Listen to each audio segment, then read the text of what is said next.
first 10 minutes, I'm glad it was rushed. Okay. So we're back. So then Jon stabs Dany in the heart, which a lot of us predicted because of some of the like Azor Ahai theory stuff that was going around the internet. But she dies in his arms, and Drogon wakes up and starts making his dragon noises. He comes to the throne room and knows that Dany's dead. He nudges her a bit. It's kind of like a dog or a cat.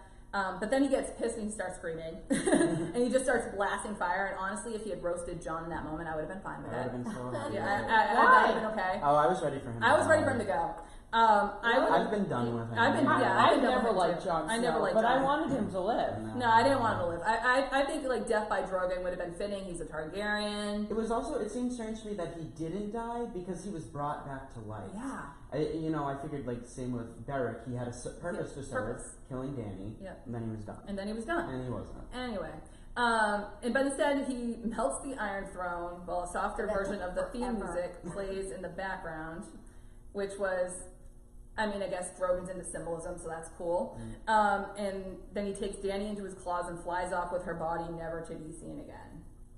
So that's the end of the Targaryen rule. I did note that in the beginning of the credits, there was no sigil in the throne room. It was empty. So instead of the Lannister lion, it was just like an empty hole. I thought we were going to see a Targaryen dragon, but then keeping it empty was kind of... But Jon's still Targaryen, and what if he decides, you know what, I want to come back? I don't think he will. That won't happen.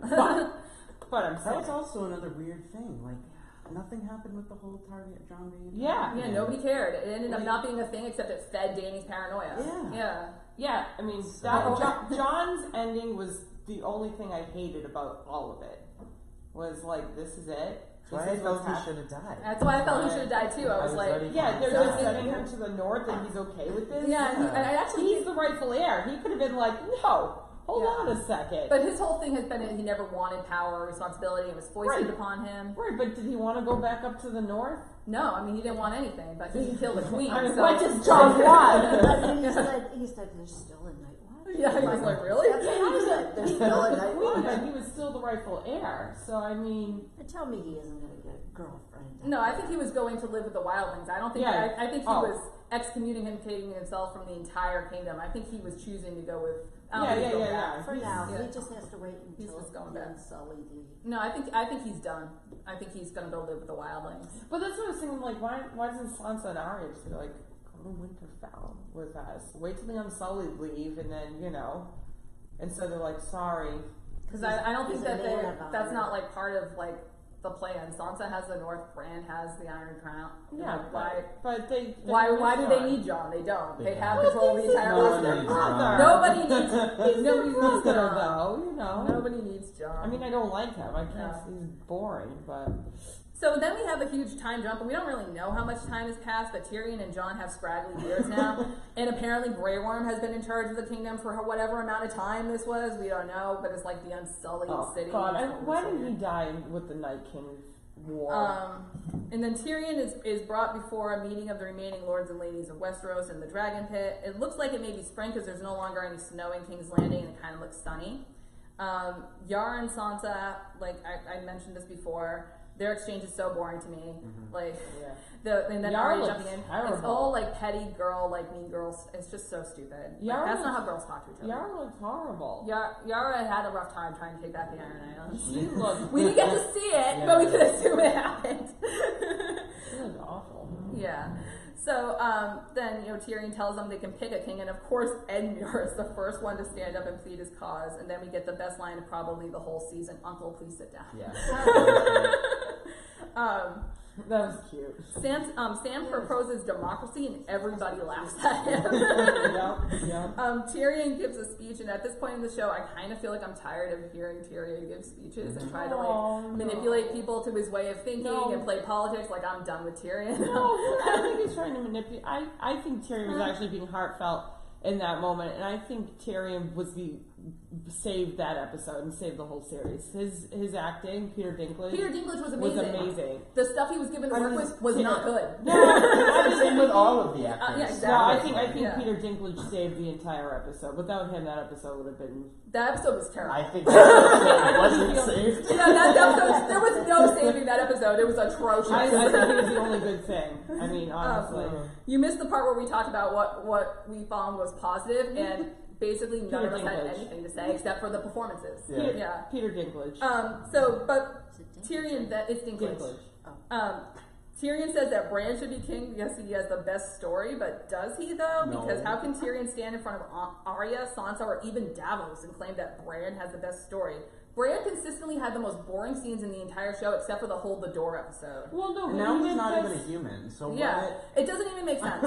he says and does nothing like constantly, and he went from not wanting anything 2 episodes ago to traveling all the way to King's Landing to take the throne. Like, how long did he know he was going to be king? I disagree. He's a philosopher king, and I love the philosopher kings. Yeah, good for you. He has no leadership experience at all, so enjoy that reign. And he appointed the worst possible hand he could have appointed. I don't think and he has Bronn as master of coin. Westeros is not on a good track here, Noel. Okay, well, first of all, King's Landing was burned to the ground, and millions of people are dead. So, like, we have to rebuild. I mean, who are we rebuilding for? Stellar team. Who's even still alive? Who's alive? The people in the Riverlands and the Reach, I guess. And so, and then Tyrion decides that they're going to have no longer going to have a hereditary monarchy and go to one where the nobles decide. It's all just very anticlimactic. And there's no argument made at this convocation about Bran's actual leadership abilities. No. Meanwhile, Yara, Sansa, and Davos are all sitting there with actual good leadership experience, and they're just like, all right, well, we'll just give 6 kingdoms to this guy. Sansa declares the North will be independent, and Bran agrees, which is only fair. I mean, we talked about how the Great Northern Conspiracy in the books and how that they didn't show that on the show, but we're supposed to accept that it exists. So the North was never going to be part of the 7 kingdoms ever again. It's really laid out very clearly in the books. They kind of just want us to think it in the show, but I love how they immediately say 6 kingdoms. Well, and Tyrion side-eyes her when he's like, the 6 kingdoms. Like, he's like, okay, Tyrion. And, anyway, good thing the North is independent because, And Sansa's queen. Sansa is queen. Which is the best. So, Jon is going to the Wall. All the Starks are going their separate ways. Arya is going to go adventuring in the West. Sansa's going back to the North. The Unsullied are going to Noth, which there's poison butterflies there, so good luck. And what is going on with the Dothraki, we don't know. So it's this whole, displaced, people who are, in Westeros. And did the Dothraki join the Unsullied? They didn't.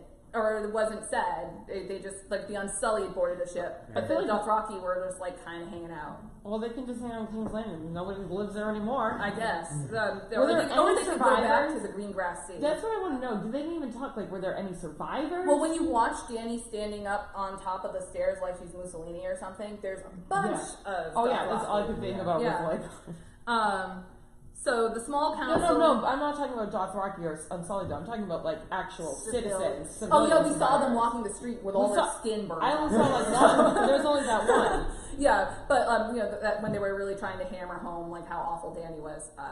But I think there were probably some. I mean, Arya survived. I mean, nobody else had her plot armor, but she survived, so maybe a couple other people. Yeah, what was the whole point of the horse, too? Well, there was no point of the horse. Nothing. They gave that huge ending with the horse for 5 minutes last week. Someone in my family she kills no one. It was Brian Center Uber. Yeah. Get out of there. I mean, I think that's the easy explanation for everything is Bran did it. It was Bran. Yeah. He was the horse. Bran's everything. He's the Night King, he's the horse, he's the direwolves, he's everything. So we get our small council meeting. Oh, after Brienne filling out Jaime's page. Perfect writing. Yeah, with her perfect writing. Mean Girls mean. Yeah. Jaime Lannister is fugly. No. So the small council, as we said, is Bronn. Sam is headmeister. We don't get to see where Gilly is if she's with him. We'll assume that we don't care. Brian. We don't get to see other things. Who cares about Gilly at this Brian point? is the head of the King's Guard, which is makes sense because she's a descendant of Sir Duncan the Tall, and he was the King's Guard for King Aegon back in the day. And Davos is the master of ships, which also makes sense. Sam gives Tyrion a song of ice and fire. That Stupidest. It was so dumb. I really, for years now, people have been saying that the show or the books would end with like Sam looking up at like the camera and putting the end at the end of a book. Like this was all something that he wrote. That's like the Hobbit. Yeah. It's Bilbo Baggins writing. I'm writing a book, Gandalf. It's the Hobbit's tale. But Yeah, it's like, but they thought that like this was all gonna be make believe and that Sam was just writing a book, and then he hands it's badly And they done. don't fan mention service. Tyrion in it. I mean, Tyrion. Yeah, and has a role Tyrion to doesn't play. mention he's such like a vital. Yeah, he killed his father, Yeah. who, you know, he's considered to be the one who killed Joffrey. I mean, why wouldn't they mention Tyrion in it? So it's actually, if you count like how many point of view characters there are in the like chapters in the books, Jon is the main character of the books. But if you look at how many and mathematicians have actually like done this as a study, I don't know why, but if you look at how many mentions of Tyrion there are, or like how many things happen around Tyrion, Tyrion's the main character of the books. Yeah, I mean, So, I thought think that makes sense that it would be Tyrion's considered been on. like the heart and soul of the show. Like, as long as I mean, obviously he's had more moments where he hasn't been as great of a character, but like, and that meaning like his role, but he's been like consistent. I don't know. I just feel like he's the heart and soul of it all. So Bran is looking for Drogon, and I hope he doesn't find him. Pod is a knight of the King's Guard, which is good, I guess. So Jon gets to the wall. He's reunited with Ghost, and for all that they didn't have enough money in the CGI budget for him to pet Ghost 2 episodes ago, he pets Ghost now. They probably like re-edited it. They like, probably real quick. edited it. Yeah, they're like, oh, people are mad. And then we have this was actually kind of lovely shots where the mashed up scenes with Jon, Arya, and Sansa taking their place in the world. And the last words uttered on this show ever are Queen of the North. Queen of the North. That's it. That's That's all she wrote. the coolest shot of the whole thing. You guys probably talked about this, and I must have missed it. Was when Dany was walking. We did talk about that. dragon. Yeah. So cool. That was awesome. So That cool. was so cool. Yeah. I love that. I rewatched that. I rewinded that one a couple times. Yeah, great one. So does anybody have anything to say in closing? Last What episode are they of our going to Game do of with Thrones. Drogon? I think Drogon is just my personal theory is that Drogon took Dany's body to Old Valyria because the dragons and the Targaryens originated from Old Valyria, and I think he just put her to rest there, and that's probably where he's chilling. He learned how to talk. He found a cave. He changed his name to Smog, and a little hobbit's going to come and find him. See, I thought you were going to go Puff the Magic Dragon on that, which I would have been fine with. Like, Drogon sees the error of his ways, now he's a friend to children instead of burning them up.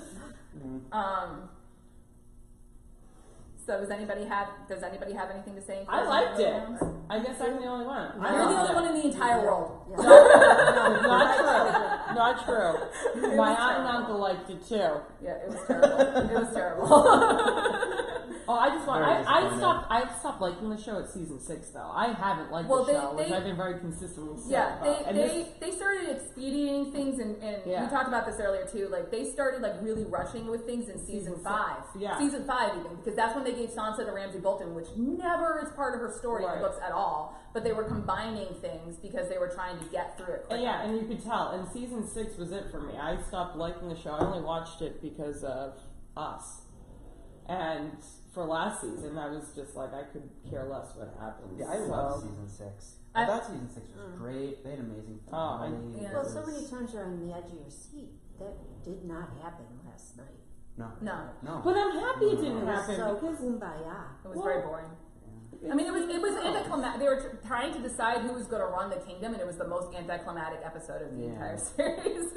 I mean, not that there should have been like a little bit more conflict, a little bit more debating. Instead, the only person who gets up and advocates for himself is Edmure, which was a total joke. You know, and Why is he still in it? why is he even still alive? Come on, Edmure. Yeah, I don't know.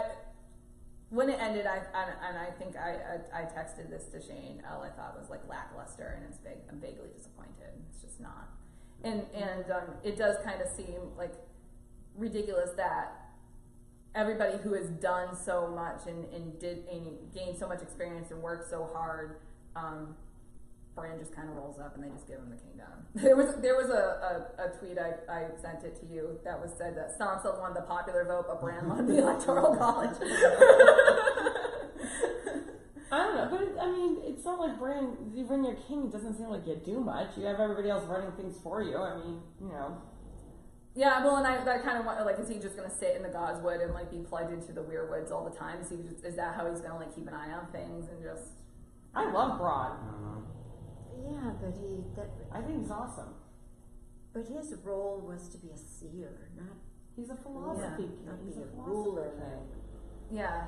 I mean, he doesn't even really philosophize, though. He's just like, this happened. He does. Well, I'm just going to assume he will. I mean, yeah, so anyway, it was just kind of a letdown. Yeah, it was a letdown. I was not disappointed, but I guess I'm the only one. I'm just wondering if the author will write books and come up with a different outcome. Well, I think that's part of why they started around season 5-ish. They ran out of source material, and that's when they really started, like, melding things together and moving very quickly through things. I think once they were rudderless, and so they were just like, we're just going to finish this our way and do whatever we want just to get through this. Also, the showrunners have been offered Star Wars movies. Yep, and they are. And they're doing Star Wars movies, and so they felt like they had, they wanted to move on, which you could have finished it out with different showrunners, but I think that George had kind of entrusted it to them, so they wanted to see it through, but, yeah. It just felt like they were rushing towards it at any point. This is going to be the biggest thing they're going to do in their lives. Yeah, Star Wars is going to be his biggest Why? thing. No, Yeah. why would they abandon it for Star Wars? It makes no sense. I don't know, geek boy mentality. They grew up with Star Wars, so they're like, oh, we get to make a movie. I don't know. Is it just one that they're doing? I don't know. I hope so. Anyway, so this has been our take on the final episode of Game of Thrones. You can join us next week on Tuesday morning, where we'll discuss Tuesday afternoon to discuss the documentary, which is going to air on Sunday night. So thanks for joining us. Thanks for hanging out with us all season. Thank you. We'll see you next week. Well, no, we won't. Yes, we will. Tuesday.